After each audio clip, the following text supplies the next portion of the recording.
horn. Got power seats.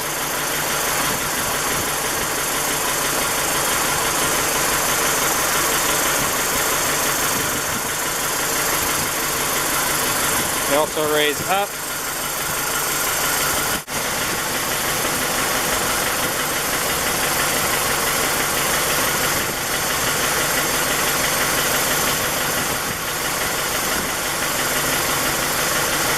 I have a 2005 Tahoe.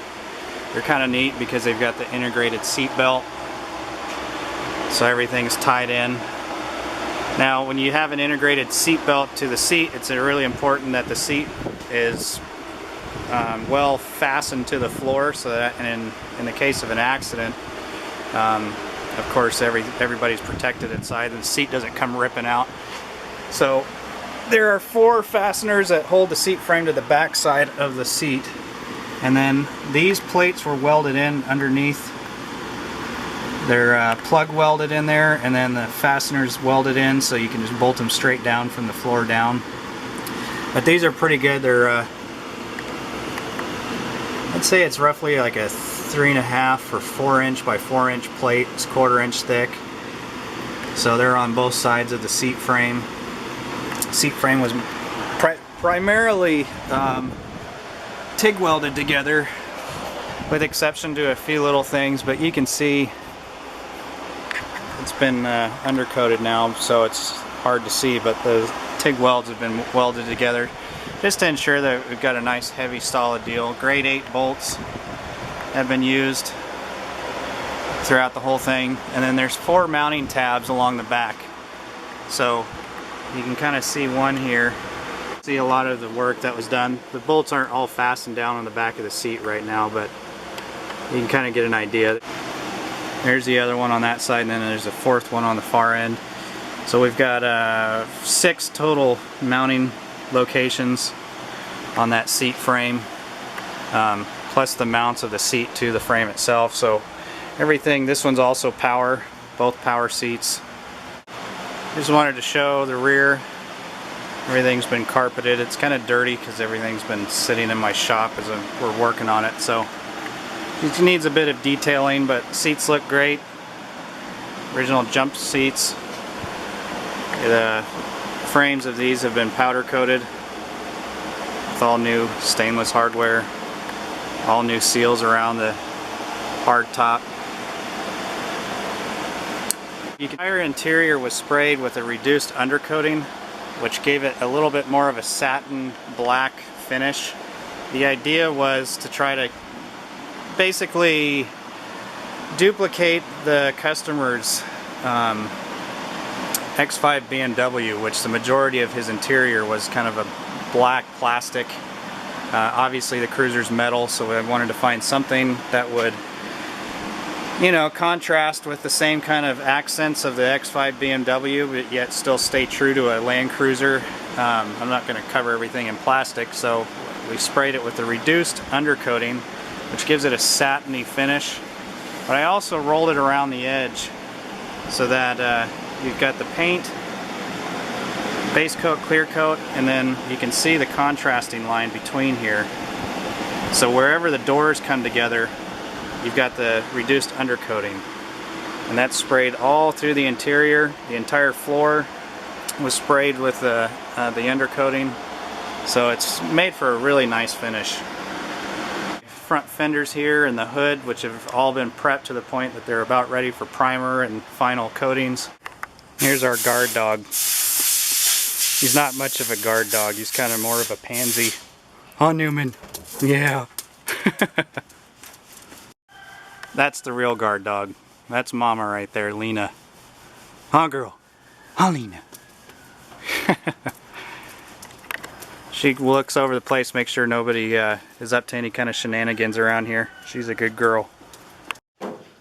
Right-hand man. So we're putting some finishing touches on these front doors, which have been a bit of a process. How long have we been working on doors now, Ross? Since the 80s. Since the 80s. So that's a long time.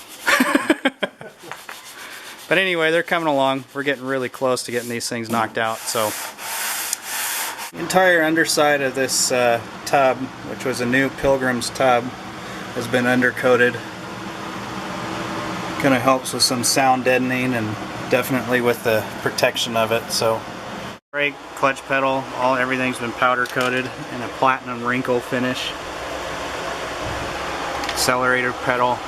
Now the BJ40 Cruiser out of Costa Rica, so it did not have a heater with it. There's another side of the heater. We had planned to put a vintage air heating AC unit in this truck, but all the hinges have been rebuilt and powder coated, new stainless pins, stainless hardware. Looks pretty sharp with the contrast of everything.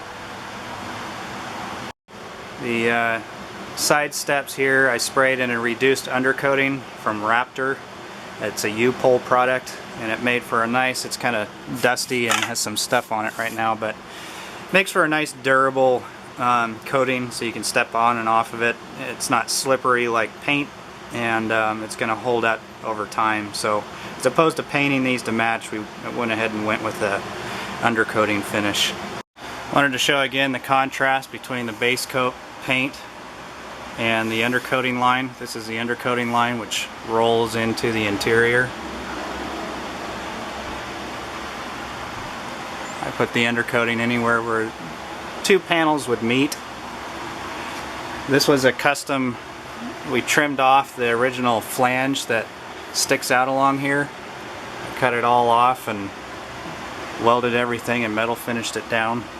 So you can see again where the door meets this section of the window. Base coat, clear coats on the outside. Again, I went down the pillar. It's kind of hard to see, but anyway. And then the floor went from a reduced undercoating to the thicker, heavier duty coating, just for protection and sound deadening. Put a nice thick coat on there. But you can see from the base coat, clear coat to the undercoating where those door panels and all the panels meet. Again, undercoating all along the firewall and under the floor. This was another custom deal. This rear bumper was sleeved into the original frame. The original bumper was removed.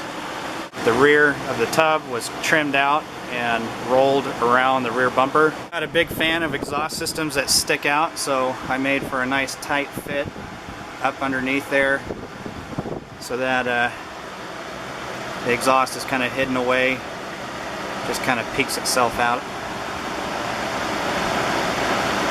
This has it's a 2.5-inch exhaust system with a MagnaFlow muffler. Here under idle, it's pretty quiet.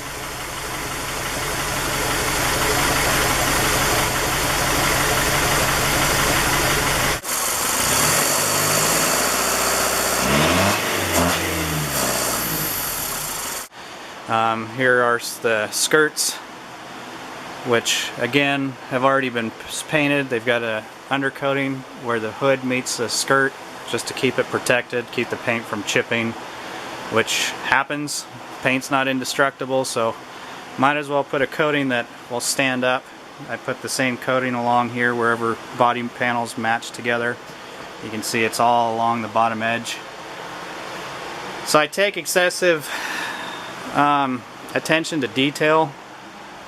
None of this stuff is easy, and it would make it a lot easier just to kind of push these things through, but you know, it just all comes down to time, and every little piece of detail that's addressed adds to the final end result. And I definitely don't want to make an average vehicle. I want to make something that will stand up and be recognizable and distinguishable for somebody who's spent the time and made it nice. So valve covers powder coated. So anyway, that's it. Just wanted to share that. I'll post this here online momentarily, and can't wait to hear what you guys think up to this point.